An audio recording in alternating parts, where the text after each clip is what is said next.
الله الرحمن الرحيم.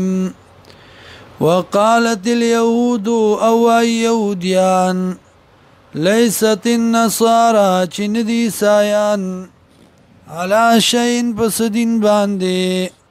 وقالت النصارى او عيسایان ليست اليهود چندي يهوديان على شيء پس دين باندي.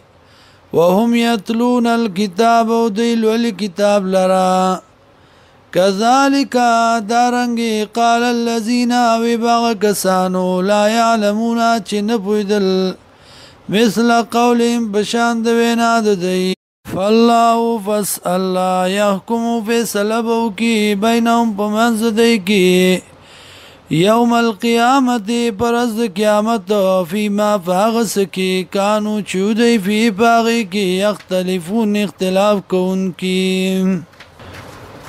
ومن اظلم و سوک دلوی ظالم ممن داغ چانا منع چمنی کی خلق لرا مساجد اللہ د جماعتنو د اللہنا ای یذکر فی اسمه دا چی یاد کړی شي په دې کې نوم د الله وسعى فی خرابها او کوشش کوي پروانولو د دې کې اولئک دغه کسان ما کان لهم نشته دی لرا ان یدخلوا دا چې داخل شي دیتا الا خائفین مگر په ير سره لهم دوی لرا فی الدنیا بدنیا کی خزی رسوائی دا ولهم دوی لرا فی الاخرت پاخرت کی عذاب عظیم عذاب دلوی.